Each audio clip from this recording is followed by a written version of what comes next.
नमस्कार एपी जी। जी नमस्कार। Match box में स्वागत बा। बहुत बहुत धन्यवाद भाई। दरौली में माले के द्वारा देखल जाता कि लगातार प्रदर्शन कइल जाता, धारा 144 लागल बाटे और जी प्रशासन के आरोप बा कि जबरदस्ती जी अंबेडकर जी के मूर्ति स्थापित कइल जाताटे। आखिर माले अपन का स्थापित करे के चाहते आज, जबकि महापरिनिर्वाण दिवस के शुभ अवसर पर? देखिए, लगातार मैं बार बार कहता हूं कि माले के जो नेता हैं या जो भी जनप्रतिनिधि हैं, केवल जनता को ठगने का काम, छलावा दिखाने का काम करते हैं। पहले तो अमरजीत कुशवाहा जी को और सदैव राम जी विधायक हैं दरौली के, उनको नैतिकता के आधार पर इस्तीफा देना चाहिए, क्योंकि एक तरफ महागठबंधन में सरकार को समर्थन देते हुए सरकार में बैठे हुए हैं। इतना ही चिंता विधायक जी को होता या माले के विधायकों को इतना चिंता रहता तो कम से कम तेजस्वी प्रसाद यादव जो उप मुख्यमंत्री हैं और बिहार के माननीय मुख्यमंत्री नीतीश कुमार जी हैं, उनसे परमिशन लेकर प्रशासन को अवगत कराते हुए वहां पे मूर्ति लगाना चाहिए। ये आज पूर्ण तिथि है भीमराव अंबेडकर जी की, आज आत्मा रोती हो गई। जिस प्रकार से महागठबंधन के नेताओं के द्वारा राजनीति दरौली में किया जा रहा है, मूर्ति लगाने के नाम पे आज पूरा सिवान नहीं पूरा बिहार शर्मसार हो रहा होगा और अंबेडकर जी की आत्मा आज रो रही होगी। अच्छा, हैप्पी जी, दो सवाल उठता है कि सरकार इनकी भी है और ये लगातार दावा करते हैं कि हम लोग सरकार के साथ हैं, लेकिन प्रशासन भी इनकी है, सारा चीज इनका है, फिर भी जबरदस्ती अंबेडकर जी की मूर्ति बैठाने का क्या औचित्य है, जबकि परमिशन से भी तो लिया जा सकता था। देखिए, लगातार मैं बार बार समाज को बताना चाहते हैं, बताते आ रहे हैं कि ये जो नेता, जो हमारे माले के दो विधायक जो जीते हुए हैं, 90 के दशक में सिवान का माहौल खराब करने में ऐसे नेताओं का देन था कि बैकवर्ड फॉरवर्ड करके समाज को बांटने का कार्य किया। आज वही कार्य सदैव राम विधायक और अमरजीत कुशवाहा जी कर रहे हैं। अगर इन लोगों को नैतिकता होता तो सरकार का घेराव करते, जाकर विधानसभा का घेराव करते, सचिवालय का घेराव करते, वहां से परमिशन लेकर आते, भीमराव अंबेडकर जी का मूर्ति लगाते। लगातार आप देखते होंगे गांव गांव में हम लोग घूमते हैं, जितने भी दलित हैं, वंचित हैं, शोषित लोग हैं, उनसे चंदा इकट्ठा कर कर और हर हथियार खरीदने के काम करते हैं।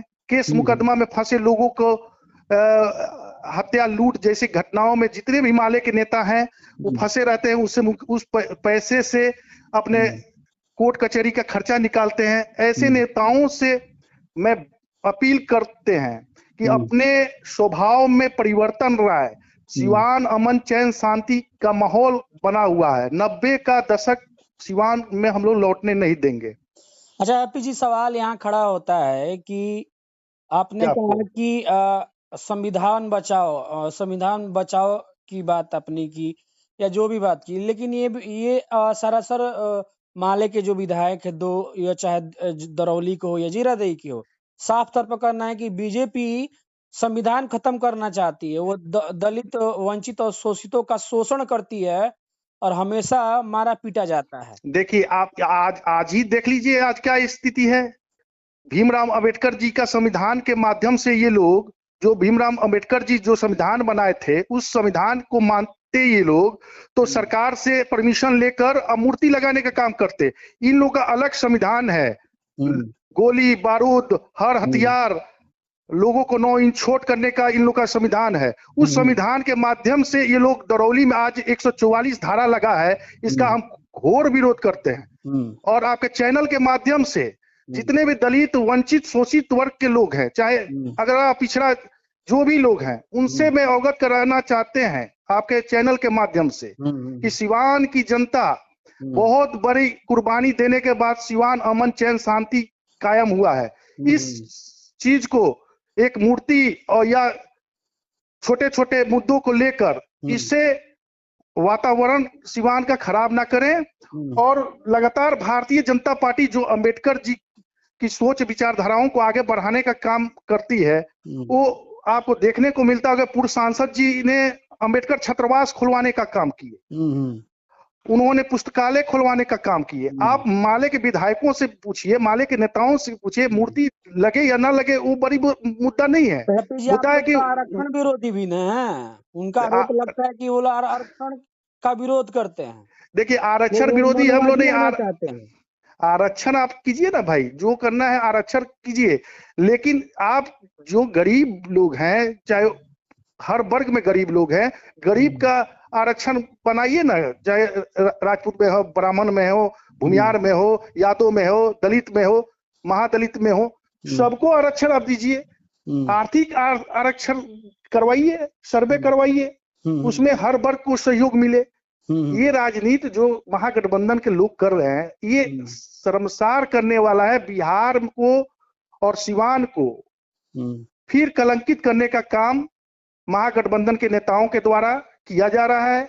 मैं सिवान की जनता से अपील करना चाहता हूं, दरौली विधानसभा के लोगों से अपील करना चाहते हैं कि अपने शांति व्यवस्था बनाकर रखें और सिवान को अमन चैन शांति जिस प्रकार से बना है उसमें सहयोग करें। न तो आने वाली पीढ़ी, आने वाले समय में युवा वर्ग भटक जाएंगे और एक मूर्ति और एक छोटे छोटे मुद्दे पर फिर सिवान 90 के दशक में पहुंच सकता है। अच्छा हैप्पी जी, ये भी सवाल उठता है कि बराबर अंबेडकर जी की मूर्तियां तोड़ी जाती है, कभी उनका मूर्ति तोड़ दिया जाता है। पकड़ी की घटना मैं बताऊं तो उनके अंबेडकर जी के देखिए जो पोस्टर कालिक पोत दिया जाता है। आप लोग ये क्यों नहीं कहते कि ये जो सारी घटनाएं हैं बीजेपी का कोई भी नेता सामने आकर नहीं बोलता है? नहीं, आपको मैं बताना चाहता हूँ, अंबेडकर जी के मुंह पर कालिक पोता जाता है, लेकिन नहीं, ये लोग ही करवाते हैं जो आज कर रहे हैं। अंबेडकर जी की पुण्यतिथि के अवसर पर ये ऐसा कार्य जो कर रहे हैं दरौली में, कभी भी भारतीय जनता पार्टी या कोई भी समाज के लोग, इन्हीं के लोग मूर्ति तोड़वाते हैं, इन्हीं लोग कालिक पोतवाते हैं और बैकवर्ड फॉरवर्ड की राजनीति करते हैं। मूर्ति चैनपुर में टूटा था, पूर्व सांसद जी सांसद थे, अपने मद से वहां पे मूर्ति लगवाने का काम और सौंदर्यीकरण करवाया चौराहा पर, आप जाके देख सकते हैं। तो ऐसे ऐसे मुद्दों को भटकाना, जो मुद्दा है रोजगार की बात, युवाओं को रोजगार, तेजस्वी जी ने कहा 10 लाख रोजगार देने की बात, बेरोजगार नौकरी देने की बात, 20 लाख रोजगार और नौकरी देने की बात जो हुआ, उस मुद्दे को भटकाने के लिए आज महागठबंधन के सहयोगी माले ने ऐसा कार्य किया है कि ये कम से कम ट्रेड चले, जातिवाद फैले। इसलिए आप के चैनल के माध्यम से लोगों से हम अपील कर रहे हैं कि शांति व्यवस्था बना के रखें। प्रशासन से भी अपील करेंगे कि ऐसे ऐसे लोगों पर FIR हो, माननीय विधायक पर FIR हो, दोनों विधायक पर FIR हो, और जितने भी माले के नेता आए हैं प्रदेश से उन पर भी FIR हो, क्योंकि ये शांति सौहार्द बिगाड़ने का ये प्रयास हुआ है। आज 3 विधायक का आना, इसका मतलब क्या इशारा करता है? ये स्पष्ट हो चुका है कि यहाँ पे रोजगार की बात नहीं होना चाहिए, यहाँ पे बैकवर्ड फॉरवर्ड की राजनीति लोग कर रहे हैं, मूर्ति के नाम पर जातिवाद को बढ़ावा दे रहे हैं। इसलिए यहाँ पे प्रशासन पूरा, हम देखे हैं आपके चैनल के माध्यम से या जितने भी सोशल मीडिया पर, प्रशासन पूरा एक्टिव है। हमें उम्मीद है कि प्रशासन इन लोगों पर कार्रवाई करेगी। हम जिलाधिकारी से मांग करेंगे कि एक एक व्यक्ति को चिन्हित करे और चिन्हित करके इन लोग का FIR करके इन लोग की सदस्यता समाप्त किया जाए। सम्मानित जितने विधायक हैं, अमरजीत कुशवाहा जी का भी बयान आया, बहुत सारे नेता के भी बयान आया कि जब तक NOC नहीं मिलता है तब तक हम लोग मूर्ति स्थापित नहीं करेंगे। आप क्यों नहीं लगाओगे भाई? आप तो संविधान मानने वाले, अंबेडकर जी के बात करने वाले लोग हो, फिर प्रदर्शन क्यों? यही तो मैं पूछना चाहता हूँ आपके चैनल के माध्यम से कि आप अंबेडकर जी को मानने वाले व्यक्ति हो और बिना NOC के आप मूर्ति लगाओगे? कानून के हाथ में लोगे? मूर्ति लगाना है, आप सरकार में बैठे हो, और नहीं तो नैतिकता के आधार पर इस्तीफा दो आप, उसके बाद मूर्ति लगाने की बात कीजिए। मूर्ति लगाना कोई बात बड़ी मुद्दा नहीं है। मुद्दा ये है कि आप अपने कानून को स्थापित करना चाहते हो, जो हत्या लूट जैसी घटनाएं कराते हैं, 9 इंच छोट करने वाले जो विचारधारा तो के क्या लोग हैं। माले हत्या लूट डकैती करवाती है? ये तो इतिहास रहा इन लोगों का। आप देखिए क्या स्थिति थी। वो तो गरीबों और शोषितों की बात करती है, वो गरीबों ये के हक में लड़ने की बात करती है। गरीबों, वंचितों, शोषितों का शोषण करने वाली पार्टी है माले। गांव गांव में चंदा इकट्ठा लोगों से करते, जो खाने को नहीं है उनके यहाँ अनाज ये लोग इकट्ठा करते हैं, उससे हर हथियार खरीदते हैं, अपने बच्चों को अच्छे एजुकेशन देते हैं। और दूसरे को जो गरीब गुरबा हैं उनके बच्चे आज भी प्राइमरी स्कूल में पढ़ते हैं। आप जितने भी माले के नेताओं को देखिएगा, उनके बच्चों की क्या स्थिति है, बाहर पढ़ते हैं। कौन कौन ऐसे नेता हैं जिनके लड़के बाहर पढ़ते हैं? सबके पढ़े हुए हैं, सबके। अमरजीत कुशवाहा जी के बच्चे बाहर पढ़े हुए हैं, अमरनाथ यादव जी के लड़के बाहर पढ़े हुए हैं, सदैव राम जी के भी परिवार के लोग बच्चे पढ़े हैं। लेकिन आज उनके जो कार्यकर्ता हैं आज भी वो लोग संघर्ष करते हैं।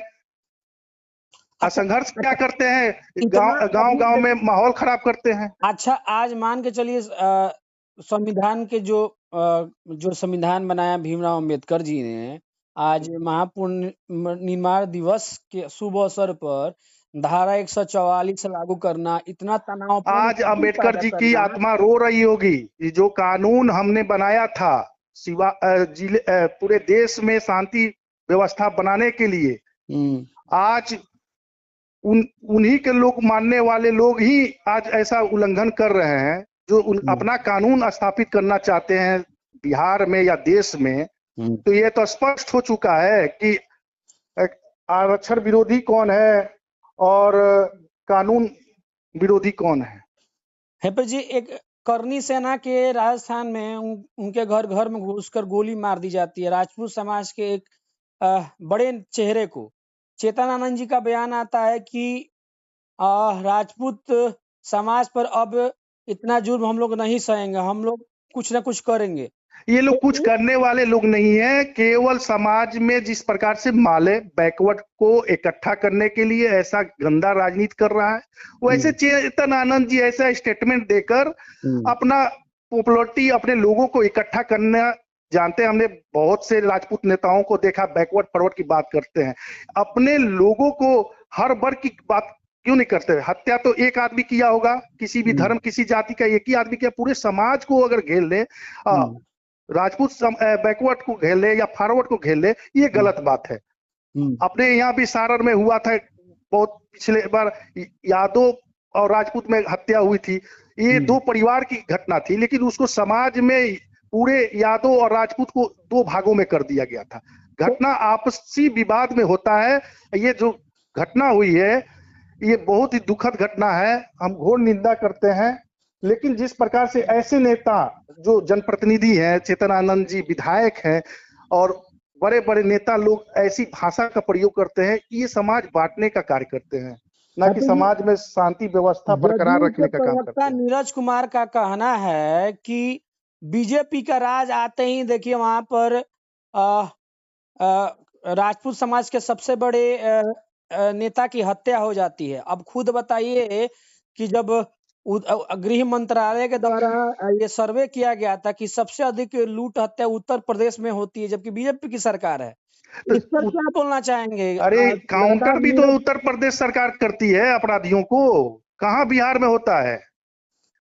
बिहार में नीरज कुमार का कहना है कि अभी तुरंत बीजेपी की सरकार है, तुरंत एक्शन होगा। आप देखिएगा तुरंत काउंटर होंगे अपराधी, बहुत से अपराधी पकड़े भी गए हैं चिन्हित करके। तो ये भाजपा की सरकार बन गई है, देखिएगा काउंटर होगा, बुलडोजर चलेगा। राजस्थान में भी जो उत्तर प्रदेश में जो कानून तोड़ता है उस पर एक्शन हो जाता है। जब भाजपा की सरकार होती तो माले के नेता वहां पर धरना पर नहीं पहुंचते, बुलडोजर चल गया होता अभी तक दरौली में। लेकिन जो स्थिति परिस्थिति बना है, समाज को बांटने वाला काम, घटना तो एक ही वर्ग के लोग न करते, एक दो चार लोग करेंगे, पूरे समाज को टारगेट लेना ये गलत बात होती है। ऐसे जनप्रतिनिधियों को कम से कम बयान पर अपना रखना चाहिए संयम। चलिए हैप्पी जी, टाइम दिया आपने, बहुत बहुत धन्यवाद जी। बहुत बहुत धन्यवाद आपको। चैनल के माध्यम से समाज में शांति व्यवस्था बना रहे, यही हम कामना करेंगे। चलिए, धन्यवाद।